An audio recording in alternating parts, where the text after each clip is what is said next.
ये महिला चुपचाप अपना लैपटॉप खोलती है और अपने डॉक्यूमेंट्स पर काम करने लगती है। दूसरी तरफ बाकी लोग आपस में ड्रिंक करके हंसी मजाक कर रहे होते हैं। माहौल को और मजेदार बनाने के लिए एक आदमी सबको उस महिला की एक पुरानी वीडियो क्लिप दिखाता है जो उस महिला ने द लास्ट हीरो नाम के एक सर्वाइवल शो के ऑडिशन के लिए बनाई थी, जिसमें वो शहर के बीचों बीच जंगल में जिंदा रहने के ट्रिक्स दिखा रही होती है। अपने काम में मगन महिला की नजर जब अचानक उन पर पड़ती है और वो समझ जाती है कि सब उसका मजाक उड़ा रहे हैं। गुस्से में रोते हुए महिला उस डील के डॉक्यूमेंट्स को डिलीट कर देती है, लेकिन उनकी हंसी अचानक चीखों में बदल जाती है जब उनका प्लेन एक भयंकर तूफान में फंस जाता है। झटके इतने जोर के होते हैं कि जिन लोगों ने सीट बेल्ट नहीं बांधी थी वो हवा में इधर उधर गेंदों की तरह उछलने लगते हैं। तभी प्लेन के एक इंजन में भी आग लग जाती है। प्लेन हवा में ही टूटने लगता है और केबिन का प्रेशर खत्म होते ही एक आदमी सीधा बाहर उड़ जाता है। ये आदमी जिसने सीट बेल्ट नहीं लगाई थी वो उस महिला को पकड़ लेता है। महिला उस वक्त भी अच्छी इंसान होने के नाते उसकी मदद करने की कोशिश करती है, लेकिन खुदगर्ज आदमी अपनी जान बचाने के लिए उस महिला को ही उसकी कुर्सी से बाहर फेंकने की कोशिश करता है। तभी पीछे से एक और आदमी उड़ता हुआ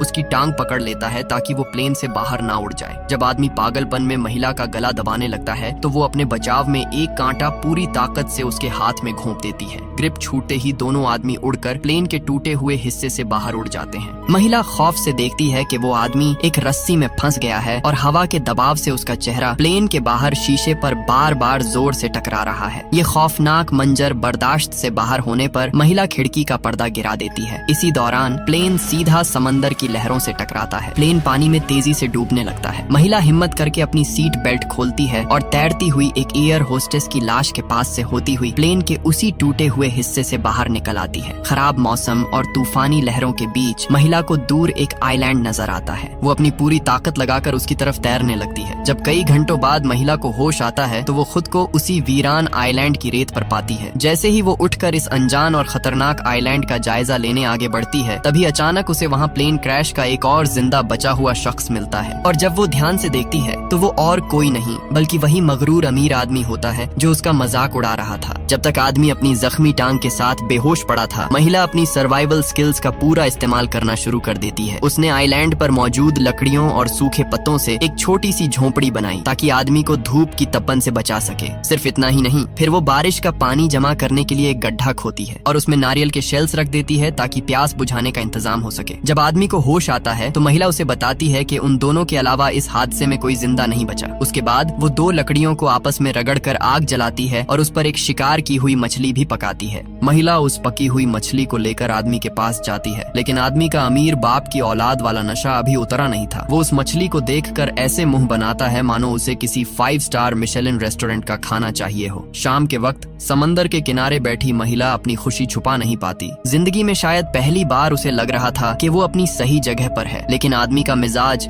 इससे बिल्कुल उलट था। आइलैंड की ये छोटी सी झोंपड़ी उसके नखरों और उसकी पर्सनैलिटी के हिसाब से बहुत छोटी थी। वो इस उम्मीद में था कि कब कोई आए और उन्हें बचाकर वापस शहर की आरामदेह जिंदगी में ले जाए। असल में इस पूरे हादसे की शुरुआत अचानक नहीं होती। इस कहानी के तार जुड़ते हैं प्रेस्टन कॉर्पोरेशन के चमकते हुए ऑफिस से, जहां ये महिला लिंडा काम करती है, जो दिन रात सिर्फ इस उम्मीद में मेहनत करती है कि एक दिन उसका काम उसे कंपनी में अच्छी पोजीशन दिलाएगी। मगर अफसोस, उसका बॉस डोनोवन एक नंबर का हरामी निकलता है। वो उसकी शराफत का फायदा उठाकर न सिर्फ लिंडा की मेहनत का क्रेडिट खाता है बल्कि उसकी बनाई हुई जबरदस्त रिपोर्ट्स को अपना बताकर ऊपर तक वाहवाही बटोर लेता है। ऑफिस में लिंडा के बाकी कोलीग्स भी उसे अजीब समझते हैं और उससे दूर दूर रहते हैं। और सिर्फ यही नहीं बल्कि यहाँ तक कि कोई उसे ऑफिस के बाद किसी पार्टी या हैंग आउट पर इनवाइट तक नहीं करता। लेकिन इन सब के बावजूद लिंडा अपनी उम्मीद नहीं हारती। दरअसल कंपनी के लेट फाउंडर को हमेशा से लगता था कि वाइस प्रेसिडेंट की कुर्सी के लिए लिंडा से बेहतर कैंडिडेट कोई नहीं, और अब लिंडा को पूरी उम्मीद होती है कि जब फाउंडर का बेटा ब्रैडली प्रेस्टन अपने बाप की कुर्सी पर बैठेगा तो उसे उसका हक जरूर मिलेगा। अपने दिल की ये आखिरी उम्मीद वो घर आकर अपने पालतू तोते कराटे से शेयर करती है। कुछ वक्त गुजर जाने के बाद जब ब्रैडली ऑफिशियली बॉस की कुर्सी संभालता है तो वो लिंडा की जगह अपने पुराने दोस्त डोनोवन को वाइस प्रेसिडेंट की पोस्ट दे देता है। जब लिंडा को इस धोखे का पता चलता है तो वो सीधा ब्रैडली के पास जवाब मांगने पहुंचती है। ब्रैडली साफ अल्फाज में कह देता है कि लिंडा एक बहुत अच्छी वर्कर है, लेकिन एक बॉस दिखने के लिए पर्सनैलिटी चाहिए होती है। वो उसे ताना मारता है कि बिजनेस की दुनिया में सिर्फ प्रोडक्ट्स नहीं बल्कि खुद को भी प्रेजेंट करना और बेचना आना चाहिए। इन सब बातों के बावजूद ब्रैडली उसे अपने साथ एक अहम बिजनेस बिजनेस ट्रिप पर चलने का आखिरी मौका देता है, जहाँ एक बहुत बड़ी डील फाइनल होने वाली है। पर सच तो ये था कि ब्रैडली और डोनोवन दोनों को ही कंपनी के कोर बिजनेस का कख पता नहीं था, इसलिए डील फाइनल करने के लिए उन्हें लिंडा के दिमाग की सख्त जरूरत थी। इसी मीटिंग के बीच ब्रैडली की फियांसी जूरी आ जाती है। ब्रैडली उसकी खातिर मीटिंग वहीं रोक देता है और जाते जाते लिंडा को एक बार फिर जलील करते हुए कहता है कि उसके केबिन से अजीब सी बदबू आती है, क्योंकि वो वहीं बैठकर लंच करती है, जिसकी बाकी लोग भी शिकायत करते हैं। इस दर्दनाक बेइज्जती से टूटी हुई लिंडा ऑफिस से निकलकर पार्किंग लॉट में जाकर फूट फूट कर रोती है, जहाँ से कहानी फिर प्रेजेंट में आती है। ब्रैडली वापस जाने के लिए मर रहा था, लेकिन लिंडा को शहर की जिंदगी से ज्यादा इस आइलैंड पर मजा आ रहा था। ब्रैडली हैरान होता है कि लिंडा ने अभी तक मदद के लिए कोई सिग्नल क्यों नहीं बनाया। इस पर लिंडा मुंह तोड़ जवाब देती है कि वो उनके जिंदा रहने के इंतजाम, खाना, पानी और आग जुटाने में मसरूफ थी। बातों बातों में माहौल थोड़ा गर्म होने लगता है जब ब्रैडली गुस्से में याद दिलाता है कि वो अब भी उसका बॉस है और उसे उसकी बात सुननी पड़ेगी। तो अपने बॉस के इस अकड़े हुए और मगरूर रवैये से तंग आकर लिंडा अपना सामान उठाती है और ब्रैडली को उसके हाल पर अकेला छोड़कर कैंप से निकल जाती है। जब सूरज ढलता है और जंगल की डरावनी आवाजें ब्रैडली को घेर लेती हैं, तब उसे एहसास होता है कि आइलैंड पर ऑफिस का स्टेटस नहीं, सर्वाइवल की ताकत चलती है। अगली सुबह लिंडा अपने हाथ में एक भाला और पीने का पानी लेकर वापस आती है, ताकि अपने बॉस को याद दिला सके कि अब वो किसी ऑफिस में नहीं है। यहाँ किसी के सोशल स्टेटस की कोई औकात नहीं, यहाँ सिर्फ सर्वाइवल स्किल्स काम आएंगी। लिंडा बताती है कि वो उनके खाने के लिए एक जंगली सुअर का शिकार करने जा रही है, क्योंकि पता नहीं उन्हें यहाँ कितने दिन रहना पड़े। जंगल की घनी झाड़ियों में भटकते हुए आखिरकार उसने एक जंगली सुअर ढूंढ ही लिया। लिंडा दिमाग चलाती है और उसे एक जाल में फंसाकर ऊपर से हमला करती है। एक बार काफी नहीं था, जख्मी सुअर लगातार हमला करता रहा, इसलिए लिंडा ने उसे अपनी लकड़ी के भाले से तब तक मारा जब तक कि उसकी जान नहीं निकल गई। खून में लथपथ लेकिन शिकार के साथ लिंडा वापस ब्रैडली के पास कैंप पहुंचती है। उस शाम आग के सामने उस शिकार को पकाकर खाते हुए दोनों के बीच माहौल थोड़ा रोमांटिक सा हो जाता है। अगले दिन आइलैंड को एक्सप्लोर करते हुए लिंडा को एक खूबसूरत झरना मिलता है। पिछले कई दिनों की धूल और पसीने को धोने के लिए वो इस नेचुरल शावर का मजा लेती है। तभी अचानक उसकी नजर दूर समंदर में गुजर रही एक बोट पर पड़ती है, पर वो यहाँ एक अजीब फैसला करती है। वो मदद के लिए कोई आवाज नहीं लगाती। वो चाहती थी कि वो इसी आइलैंड पर रहे, क्योंकि ऑफिस की उस घुटन भरी और ताने मार जिंदगी से बेहतर उसे यहाँ का आजाद माहौल लग रहा था। कैंप वापस आकर वो ये बात ब्रैडली से छुपा लेती है, लेकिन ब्रैडली इस बात से शदीद गुस्से में था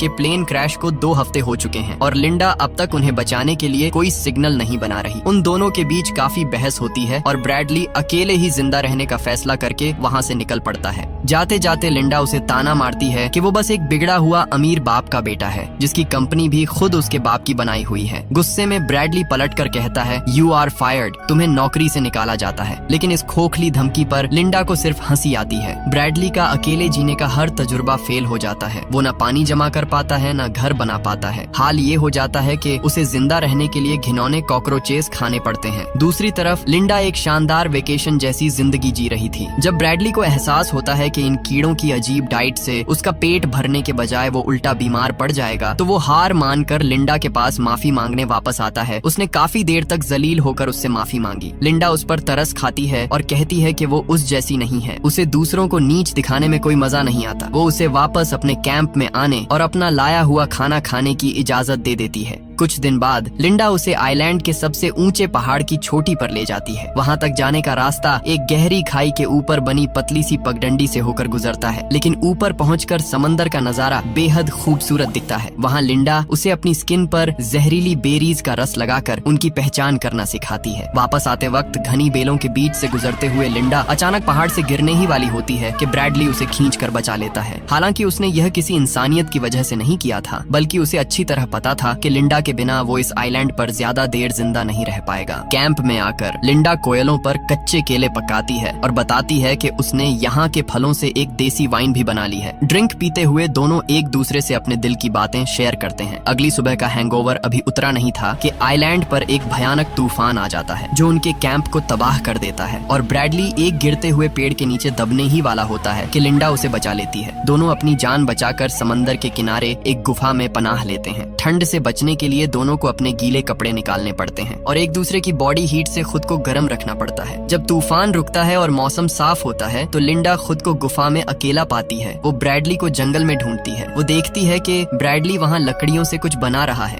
लेकिन वो नहीं चाहता कि लिंडा उसे अब भी देखे। आखिरकार वो दोनों मिलकर उस तबाहशुदा कैंप की जगह एक नया और मजबूत कैंप बनाने का फैसला करते हैं, लेकिन इस बार थोड़ी ऊंचाई पर। अब दोनों मिलकर कैंप बनाते हैं और 2 लोगों के काम करने से झोपड़ी भी तेजी से तैयार हो जाती है। खैर, एक शाम ब्रैडली अपनी बदतमीजी भुलाकर लिंडा का शुक्रिया अदा करता है। वो कहता है कि लिंडा ने उसकी जान बचाई और उसे आइलैंड पर जीना सिखाया। इसी एहसान के बदले ब्रैडली ऑफर करता है कि आज रात का खाना वो बनाएगा, लेकिन अफसोस ये कोई दोस्ती का हाथ नहीं बल्कि एक खौफनाक साजिश थी। शाम को खाना खाते ही अचानक लिंडा की तबीयत बिगड़ने लगती है, लेकिन ब्रैडली इस पर बिल्कुल हैरान नहीं होता क्योंकि उसने खाने में जहर मिला दिया था। उसका प्लान था कि वो सारा सामान और सप्लाईज चुराकर अपने बनाए हुए लकड़ी की कश्ती पर इस आइलैंड से निकल जाए, पर जिसे आम जिंदगी में अपने काम ठीक से न आते हों, वो भला समंदर की लहरों से क्या मुकाबला करेगा। समंदर की तेज लहरों में उसका बनाया हुआ राफ्ट टूटकर बिखर जाता है और ब्रैडली पानी में डूबने ही वाला होता है कि आखिरी वक्त पर लिंडा उसे बचा लेती है। जहर की वजह से अपनी हालत खराब होने के बावजूद लिंडा उसे पानी से बाहर निकालती है और CPR देकर उसकी जान बचाती है। लिंडा उस पर गुस्सा करने के बजाय चुप रहती है क्योंकि ब्रैडली इतना बड़ा लूजर था कि उसने खाने में जहर की क्वांटिटी भी ठीक से नहीं डाली थी। लेकिन लिंडा अब किसी रहम के मूड में नहीं थी। बदला लेने के लिए वो चुपके से ब्रैडली को एक पहले से पकड़े हुए ऑक्टोपस के न्यूरोटॉक्सिन से पैरालाइज कर देती है। वो जिंदा तो था, सब सुन और देख भी रहा था, पर हिल नहीं सकता था। तभी लिंडा उसे सजा देने के लिए एक धारदार चाकू निकालती है और उसके करीब आती है। ब्रैडली खौफ के मारे चीखना चाहता है पर आवाज नहीं आती। हालांकि वो उस चाकू से सिर्फ एक चूहे को मारती है, पर वो ब्रैडली के दिमाग में ये खौफ बिठाने में कामयाब हो जाती है कि इस आइलैंड पर लिंडा ही सब कुछ है और ब्रैडली की औकात एक कीड़े से ज्यादा कुछ नहीं। अब इस अमीरजादे को ये कड़वा सच मानना ही पड़ता है। ये समझते हुए कि अब उन्हें कोई नहीं बचाएगा तो ब्रैडली चुपचाप लिंडा की हर बात मानने लगता है और उसके इशारों पर काम भी करने लगता है। लेकिन एक दिन जब लिंडा जंगल में फल तोड़ रही थी, उसकी नजर समंदर में एक छोटी बोट पर पड़ती है और इस बोट पर जो थी उसे देखकर लिंडा के होश उड़ गए। वो ब्रैडली की मंगेतर झूरी थी। प्लेन क्रैश के बाद से झूरी पागलों की तरह अपने होने वाले दूल्हे को ढूंढ रही थी, जबकि गवर्नमेंट की रेस्क्यू टीम ने कब का हार मान लिया था। लिंडा शॉक होती है और किसी तरह झूरी और उसके बोटमैन से मिल लेती है। जब वो लोग आइलैंड के अंदर आ रहे होते हैं तब रास्ते में बातों ही बातों में लिंडा को पता चलता है कि उन्हें ढूंढने सिर्फ ये दोनों आए हैं, इनके अलावा पीछे कोई सर्च टीम नहीं है। ये जानते ही लिंडा के दिमाग में एक शैतानी और खौफनाक प्लान आता है। वो चालाकी से उन दोनों को पहाड़ के उस खतरनाक और पतले रास्ते पर ले जाती है जहाँ खाई थी। लिंडा झूरी को आगे आगे चलने देती है और जैसे ही झूरी का पांव एक कमजोर पत्थर पर पड़ता है वो फिसल कर सीधा गहरी खाई में जा गिरती है। बोटमैन उसे बचाने को झुकता है पर लिंडा चुपचाप पीछे हटकर इन दोनों के खाई में गिरकर मरने का तमाशा देखती रहती है।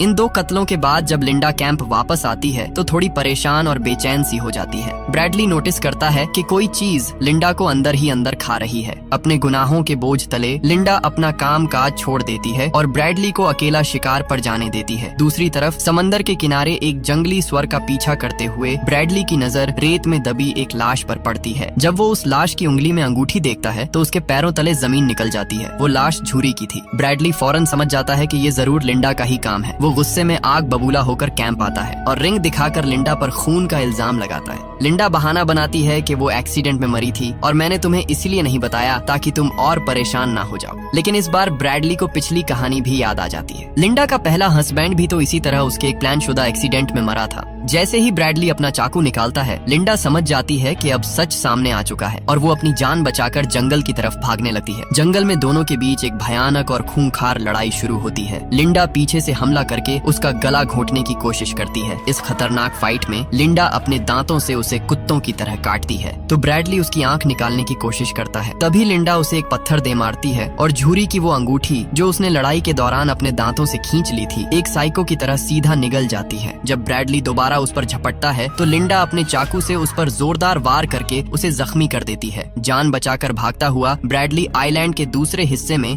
कांटेदार झाड़ियों के पास पहुंचता है जहां जाने से लिंडा ने उसे मना किया था। लेकिन वहाँ पहुँचते ही ब्रैडली के होश उड़ जाते हैं, क्योंकि वहाँ कोई खतरनाक जंगल नहीं बल्कि एक आलीशान विला था। जब वो घबराता हुआ उस बंगले के अंदर दाखिल होता है तो वहाँ महंगे खाने पीने का ढेर सारा सामान पड़ा था। तभी अचानक उस बंगले के लाउड स्पीकर्स पर लिंडा की आवाज गूंजती है। वो सब कुछ सच बता देती है। वो बताती है कि उसे इस आलीशान विला के बारे में बहुत पहले से पता था। उसने उस दिन झरने के पास जिस कश्ती को देखा था वो इस विला के सर्वेंट की थी। उसने चुपके से उनका पीछा किया और सिक्योरिटी कोड याद कर लिया, और उससे जो चाकू मिला था वो उसने यहीं से चुराया था। सबसे खौफनाक सच ये था कि लिंडा चाहती तो उन्हें कब का बचा लेती, लेकिन वो इस आइलैंड से जाना ही नहीं चाहती थी, क्योंकि वो चोरी छुपे यहाँ आती, अच्छा खाना खाती और ऐश करती। और उसने ब्रैडली से ये सच्चाई इसलिए छुपाई ताकि वो उस पर अपनी बॉसगिरी चला सके। यही वजह थी कि उसने झूरी और बोटमैन दोनों को बेरहमी से मार दिया ताकि इस आइलैंड पर उसका राज ऐसे ही चलता रहे। तभी सामने के दरवाजे से लिंडा हाथ में एक बड़ी शॉटगन लेकर निकलती है और बंदूक ब्रैडली पर तान देती है। ब्रैडली डर के मारे रोने लगता है और रोते हुए झूठी कहानियां सुनाता है। वो कहता है, मैं सब समझ गया हूँ, मुझे अब असली खुशी मिल गई है और मैं तुमसे प्यार भी करने लगा हूँ। मैं जिंदगी भर यहाँ तुम्हारे साथ रहना चाहता हूँ। उसकी इन चिकनी चुपड़ी बातों में आकर लिंडा भी थोड़ी देर के लिए इमोशनल होती है, मगर ब्रैडली मौका देखकर उससे बंदूक छीन लेता है और जीत की मुस्कुराहट के साथ उसे क्रेजी बिच कहकर ट्रिगर दबाता है। क्लिक। लेकिन अफसोस, बंदूक में कोई गोली थी ही नहीं। जवाब में लिंडा दीवार पर टंगी हुई एक लोहे का भारी गोल्फ क्लब उठाती है और ब्रैडली को उसी से बुरी तरह पीट पीट कर मार डालती है। अब ठीक 1 साल बाद का सीन आता है। प्लेन क्रैश की अकेली सर्वाइवर के नाम से लिंडा आज पूरी दुनिया की नजरों में मशहूर हो चुकी है। उसकी लिखी हुई सर्वाइवल बुक दुनिया की बेस्ट सेलर बुक बन चुकी है,